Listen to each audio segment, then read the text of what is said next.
میں آج بسلسلہ election campaign NA-127 pastor انور فضل صاحب کے پاس آج حاضر ہوا تھا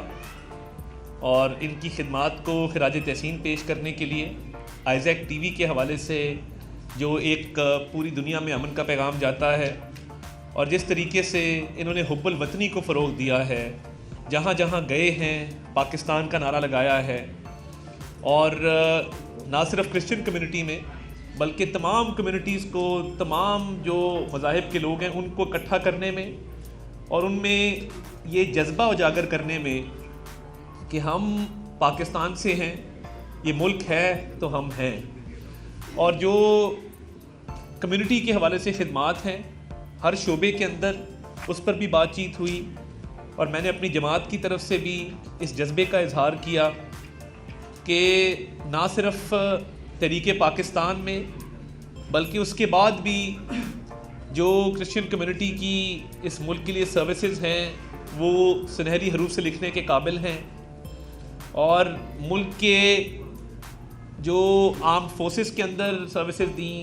جو شہداء ہیں ہماری کرسچن کمیونٹی کے، ان کو بھی خراج تحسین پیش کیا گیا۔ اور میں یہ بات بھی یہاں پر کی کہ ہمیں اچھا نہیں لگتا کہ جب کسی بھی کمیونٹی کے لیے مائنورٹی کا لفظ استعمال ہوتا ہے، اسے آپ کہتے ہیں کہ جی یہ اقلیت ہے۔ تو میں نے اس خواہش کا بھی اظہار کیا کہ جب بھی موقع ملے اس لفظ کو بھی چینج کرنا چاہیے، کمیونٹیز کو کمیونٹی سمجھنا چاہیے، نہ کہ ان کو آپ چھوٹا سا ایک حصہ سمجھیں۔ ہمارے پاکستان کے جھنڈے کے اندر سفید رنگ جو ہے وہ ان کمیونٹیز کو ریپرزینٹ کرتا ہے، اور اس سفید رنگ کی لاج پاسٹر انور فضل صاحب نے رکھی ہے کہ جہاں جہاں گئے ہیں انہوں نے اس پرچم کو لہرایا ہے، پاکستان کی بات کی ہے، حب الوطنی کو فروغ دیا ہے۔ اور میں یہ بھی سمجھتا ہوں کہ جو ایک بین المذاہب ہم آہنگی ہے، انٹرفیتھ ہارمنی ہے اور ٹالرنس ہے، اس کو مزید بڑھانے کی ضرورت ہے۔ میں 2-3 دن پہلے فیصل میر صاحب یہاں مجھے ملے، جو پیپلز پارٹی کے MP کے کینڈیڈیٹ ہیں بلاول بھٹو زرداری صاحب کے نیچے۔ میں نے ان کو بھی ریکویسٹ کی کہ ہم ایشوز پہ بات کریں گے، ہم ڈیولپمنٹ کی بات کریں گے، ہم عوام کے مسائل کی بات کریں گے، ہم ذاتیات کی بات نہیں کریں گے۔ ملک کی سیاست کو جو زہر آلود کیا گیا ہے اس کو ہم نے بہتر کرنا ہے، ہم نے ایشوز کے اوپر سیاست کرنی ہے، ہم نے عوام کی جو مسائل ہیں ان پر سیاست کرنی ہے، ہم نے ذاتیات پہ سیاست نہیں کرنی۔ ان کو بھی اس بات کی یقین دہانی کرائی۔ اور میں جو یہ ایک بہت تشویش پائی جاتی ہے کرسچن کمیونٹی کے اندر بھی کہ پنجاب میں کئی واقعات ہوئے، آپ گوجرا سے شروع کریں اور جڑاوالا تک آئیں تو ایک عدم تحفظ کا تاثر موجود ہے۔ ہم اس تاثر کو بھی زائل کرنا چاہتے ہیں کہ یہ تاثر نہیں ہونا چاہیے۔ ہم ایک دوسرے کے محافظ ہیں، ہم امن کو فروغ دیں گے، ایک دوسرے کا ساتھ دیں گے، ایک دوسرے کے ضامن بنیں گے، ایک دوسرے کے محافظ بنیں گے تو یہ پاکستان ترقی کرے گا۔ یہ پیغام ہے۔ اور میں پاسٹر صاحب موجود ہیں، زیادہ سیاسی بات نہیں کرنا چاہتا۔ میں نے جو اپنے خیالات کا اظہار ان کے ساتھ میٹنگ میں کیا وہی میں نے آپ کے سامنے بیان کیے، مگر میں یہ بات ضرور کرنا چاہتا ہوں کہ اس پنجاب کو، اس صوبے کو مسلم لیگ نون نے امن کا گہوارہ بھی بنایا۔ جتنی کاوشیں ہوئی ہیں وہ سیف سٹی کے حوالے سے ہو، وہ کاؤنٹر ٹیررزم ڈپارٹمنٹ کے حوالے سے ہو، وہ 1990 کی دہائی میں جو سیکٹیرین وائلنس تھا اس کے خاتمے کے حوالے سے ہو، تو اس میں کردار ہمیشہ ہماری پارٹی نے ادا کیا ہے۔ اور یہ سیف سٹی نہ ہوتا تو وہ دہشت گردی کا جو ایک لہر آئی تھی، لاہور کے اندر بھی کئی حملے ہوئے تھے، ان کا تدارک کرنے میں مدد نہ مل سکتی۔ اگر کاؤنٹر ٹیررزم ڈپارٹمنٹ نہ بنایا جاتا شہباز شریف صاحب کی طرف سے تو آج ایک سینس آف سیکیورٹی جو ہے وہ نہ ہوتی۔ ترکی کی اشتراک کے ساتھ جو ڈولفن فورس بنائی گئی وہ نہ ہوتی تو آج شاید اسٹریٹ کرائم بڑھ گیا ہوتا۔ تو میں یہ سمجھتا ہوں کہ یہ سارے وہ اقدامات ہیں جو ارسپیکٹو آف ریلیجن ہر پاکستانی شہری کو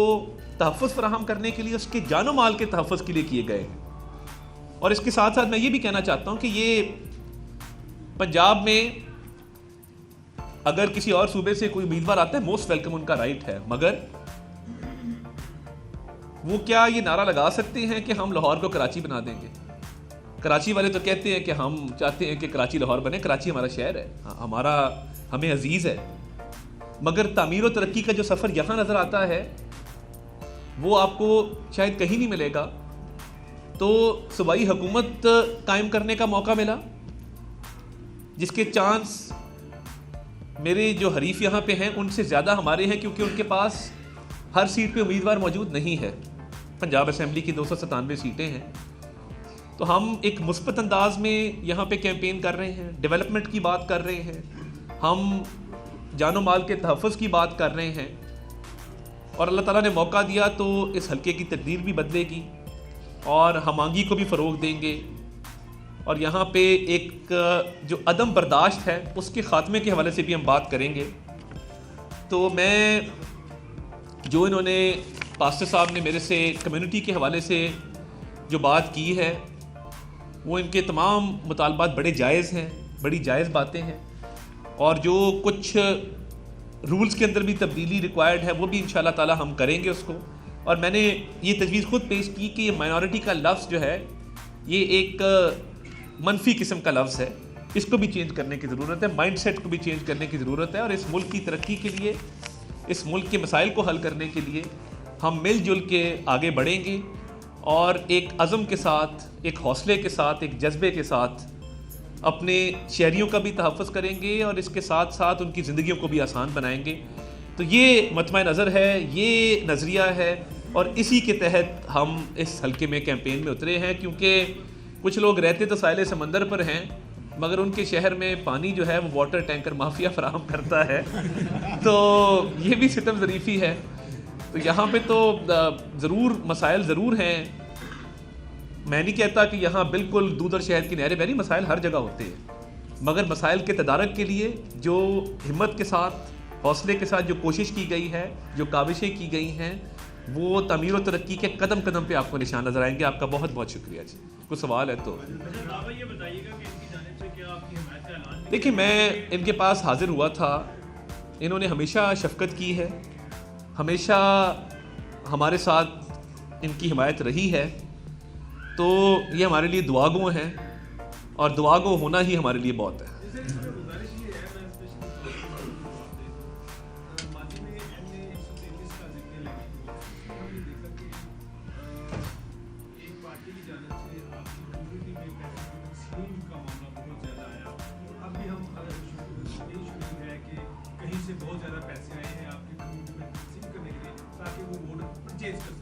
اس حوالے سے بتائیے گا تاکہ کمیونٹی میں میسج بھی جائے، اور پاکستان کی جو سیاست ہے اس کیونکہ یہ بڑا الیکشن ہے، اس میں زرداری مقابل ہے، تو وہ ایکسپلائٹ نہ ہو آپ کی کمیونٹیز پہ۔ میں اس کے بارے میں یہی کہنا چاہوں گا کہ جو یہ تاثر ہے یہ غلط ہے۔ میں نے عطا بھائی کو بھی بتایا ہے کہ جو یہ تاثر دیا جاتا ہے پیسوں کے ریفرنس سے، کہ منارٹی کو پیسے دے کے ان کے ووٹ خرید لیے جاتے ہیں، اس کا سبب میں نے یہی کہا کہ عطا بھائی کو پتہ ہے کہ کچھ پریویس یہاں پر پرابلم تھی اس علاقے میں بھی، وہ کہ منارٹی کے کچھ ہمارے نمائندے جو تھے ان سے کچھ لوگ خفا تھے، جس کی وجہ سے یہ ایسے ہوا۔ لیکن اب میں ایمان رکھتا ہوں کہ خدا کے فضل سے یہ تاثر جو ہے یہ نہیں ہوگا، اور خدا کے فضل سے آپ دیکھیں گے کہ ہماری دعائیں بھی عطا بھائی کے ساتھ ہیں، اور اسی طرح تمام مسیح بھی نون لیگ سے پیار کرتے ہیں، اور میں سمجھتا ہوں کہ اس کا رزلٹ آپ خدا کے فضل سے ضرور دیکھیں گے۔ کئی دہائیوں تک جو ہے پنجاب کے اندر حکومت رہی ہے نون لیگ کی، لیکن ان کا حلقہ جو ہے اس کے اندر صاف پانی نہیں ہے، بہت سارے مسائل ہیں، یہ تو آپ نے آج تک حالت نہیں بدلی، اب کیا انقلاب لائیں گے یہاں پہ؟ آپ کسی اور حلقے سے تو نہیں گزر کے آئے؟ کیونکہ ادھر تو میٹرو بس بھی گزر رہی ہے مین روڈ سے، ادھر شنگھائی فلائی اوور بھی بنا ہوا ہے، ادھر لاہور برج کی بھی 3 دفعہ ایکسٹینشن کر دی گئی ہے، ادھر لاہور جنرل ہاسپٹل کے اندر Pakistan institute of neurosciences بھی قائم کیا گیا ہے۔ اس حلقے کے اندر واٹر ڈرینیج جو ہے وہ بہت سارے علاقوں میں بچھا دیا گیا ہے۔ اس حلقے کو اگر آپ اوور آل اس کی ڈیولپمنٹ کو دیکھیں تو میرا خیال ہے کہ یہ بہت ہی ترقی یافتہ حلقوں میں اس کا شمار ہوتا ہے. میں نے جیسے کہا مسائل ضرور ہیں, مگر آپ اگر اس کو کمپیئر کریں باقی حلقوں کے ساتھ یا کسی اور صوبے کا کوئی حلقہ اٹھا لیں تو میرا خیال ہے یہ حلقہ بہترین حلقوں میں سے ہے. ہماری مائیں بہنیں بزرگ جب چنکیوں پہ بیٹھ کے گوڈے گوڈے پانی کے اندر سفر کرتے تھے اور آج ان کو یہاں پہ میٹرو بس کی سہولت میسر ہے. جو یونیورسٹیز کالجز بنے ہیں, جو یونیورسٹی یہاں پہ یونیورسٹی آف ایجوکیشن یہاں پہ ہے, یونیورسٹی آف ہیلتھ سائنسز یہاں پہ ہے اسی حلقے کے اندر, تو لوگ عزت دار سواری میں سفر کرتے ہیں اور یا نرسز ڈاکٹرز بھی ایون یہ میٹرو بس پہ سوار ہو کے یہاں پہ جنرل ہاسپٹل جاتے ہیں. تو یہ تمام جو چیزیں ہیں, یہ شنگھائی فلائی اوور کا اتنا مسئلہ تھا آپ کو میں بتاؤں کہ اس روڈ کے اوپر فیروز پور روڈ کے اوپر مین چوکنگ پوائنٹ تھا. پہلے لاہور برج اور پھر آپ آگے جائیں تو یہ آپ کا یہ جنرل ہاسپٹل والا جو ایریا ہے, وہاں پہ یہ شنگھائی والا آئیڈیا کون لے کے آیا کہ لوگوں کی ایمبولینس کے اندر ڈیتھ ہو جاتی تھی, اسپتال پہنچ نہیں سکتے تھے یہ ٹریفک کی کنجیشن کی وجہ سے. تو آج جو مسائل حل ہوئے ہیں اور اس حلقے کے اندر آپ دیکھیں گے تو ایک آپ کو ترقی کی ریل پیل نظر آئے گی. تو یہ مسلم لیگ نون نے ہی کیا ہے اور آئندہ بھی. میں بڑا انقلابی سا آدمی ہوں تو میں دعوے اتنے نہیں کروں گا, اگر یہاں سے موقع ملا تو یہ میں اس کو مثالی حلقہ ضرور بناؤں گا, کیونکہ میں ہر بڑے چیلنج میں سمجھتا ہوں کہ مجھے اتارا جاتا ہے, یہ بھی بڑا چیلنج ہے تو اس میں بھی پورے اتریں گے.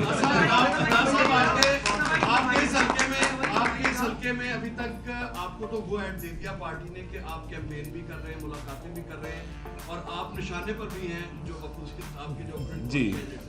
اچھا, اس کے علاوہ اس میں پی پی 161 ہے, پی پی 160 ہے اور پی پی 162 63 یہ والے حلقے آتے ہیں. اس میں ابھی تک کینڈیڈیٹس کا فائنل نہ ہونا, آپ نہیں سمجھتے کہ